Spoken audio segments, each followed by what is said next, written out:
This river is more than the United States border to Naomi Ogi. It's a decision between family and opportunity. The World Health Organization says smoking hookah for 1 hour is equivalent to 5 packs of these, or 100 cigarettes. Combine that with the secondhand smoke that you can inhale in a hookah bar like this, and experts say you're doing considerable damage to your lungs. As you can see right now, traffic is fairly heavy. That makes it difficult to make this left from 16th Street onto Moss Ave while traffic is going back and forth at 55 miles per hour. Now take a look at this fence. The homeowner says he put up this fence to prevent cars from running off the road and into his home. When Rhonda Smith bought this restaurant nearly 4 years ago, seats were hard to come by. Now you can pretty much have the whole restaurant to yourself. Well, Mike, this is one of the busiest intersections in all of Midland. Take a look over here on Midkiff and you can see just how backed up traffic is, causing some water to leak into the house and damage their carpet. And also, if you take a look behind me, this power line was snapped. The Sinaloa cartel uses very sophisticated techniques to smuggle drugs across the border, whether it's secret compartments in vehicles or hiding their drugs in bottles. And once those are detected, they move on to another technique, essentially staying one step ahead of law enforcement. Another home got hit just a mile down the road by the tornado, tearing this shingle off the roof and wrapping it around the tree. The knife was on the ground in the kitchen when Amancio charged at police. They say if they hadn't used their taser, they would have had to stop him with their hands, wrestle him to the ground, making it likely that he could have picked up the knife or anything else in the kitchen and harmed somebody. Roads like this one with large divots have structural damage. Those repairs will cost about $120,000 per mile. Well, take a look at that black mark next to the window. That is a burn mark from a fire that was started a year ago by a Molotov cocktail. Condre believes that this time around, this home could have been targeted again. Neighbors allege that this fire was part of a hit, avenging a murder from years ago. Andrew Bowen is in Midland now, where one group is getting ready to hit the street to count the homeless in Midland County. Andrew? That's right, Tatum and Jay. Church Under the Bridge is going to start their homeless count in about 30 minutes. And traffic to get onto Loop 250 from 191 is backed up pretty much all the way back to the exit. Just take a look at these lines. As you can see, it's not too far from a couple of homes here in the neighborhood, and residents I talked to say it was a little nerve-wracking knowing that a manhunt was happening right in their backyard. The Telepain Clinic allows veterans to come to the VA hospital, walk into a room, and talk to a doctor hours away in Albuquerque. Crews are still searching for the suspect, and at this point, they say he can really be anywhere out in this area. If the road is repaired before it's dry, it can cave in like this one. This river is more than the United States border to Naomi Ogi. It's a decision between family and opportunity. Cuídese mucho. Naomi's meeting starts every day after school with a woman she loves. Bueno, cuídese mucho y los queremos. But her love can only go as far ahí no as her más. words can travel. Lo mismo, tarea. That's because her mom lives in Mexico. Naomi, just 15 feet away in the United States.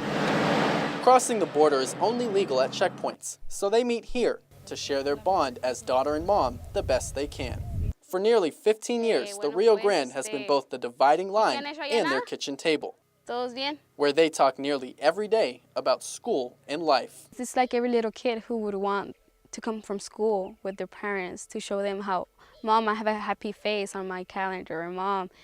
And that didn't happen most of the time. And it's sad, it's sad. I used to cry when I was little, just waiting for my mom to be there at my house. But if it can't be, it can't be.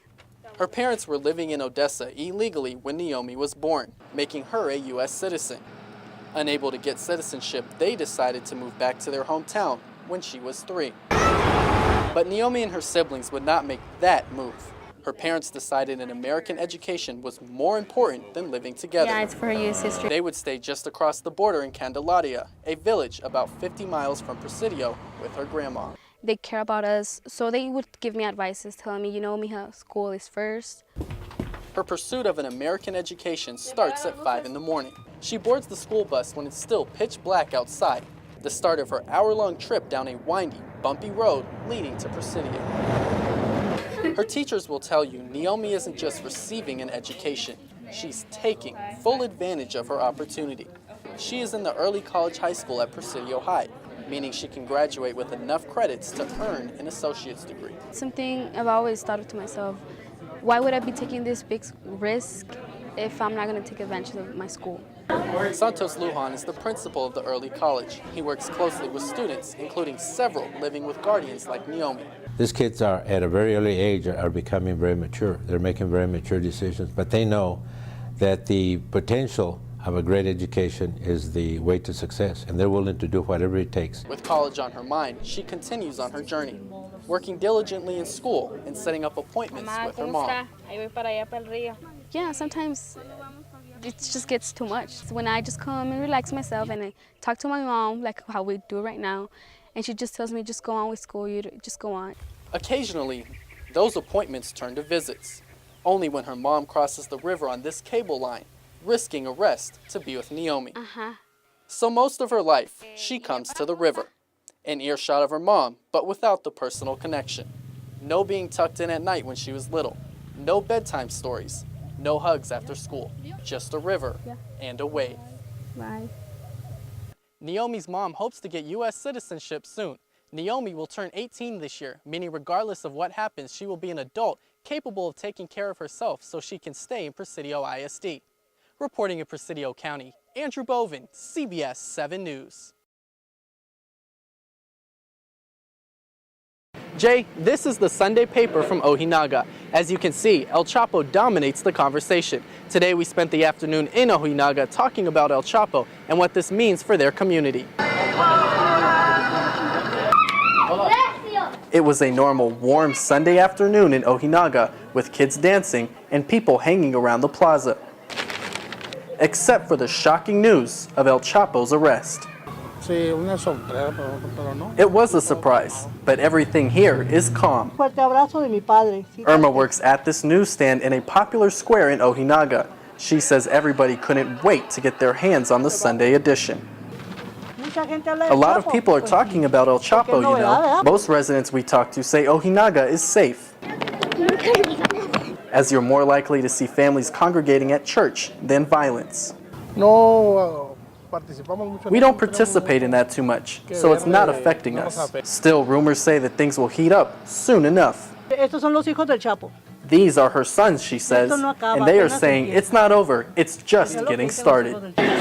Everyone says they will continue on with their lives, while hoping Mexico can move on from one of the most violent times in their history. While talking to people, we also found someone from Andrews with family in Ojinaga. He refused to talk on camera, fearing for his family, because he says Mexico will remain violent and someone from the cartel will just take El Chapo's place. Reporting in Presidio, Andrew Bovin, CBS 7 News. Take a hit, pack the bowl, light it up. It's a legal, social way to smoke. I saw the hookah and I was like, what's this? Hookah is a unique way of smoking tobacco or non-tobacco herbs. Hookah tobacco, or shisha, usually flavored with sweet tastes like cherry or watermelon, gets packed into a bowl at the top, then typically covered with foil and heated through coals. Smoke then builds up in the bubbler and is inhaled through a pipe. It's so cool though. This group of smokers says they will hang out for hours, puffing and passing. Just gather around with your friends, and it lasts like forever, so you can just sit around and have conversations while you smoke it. Despite little media attention, it's common, especially among teens.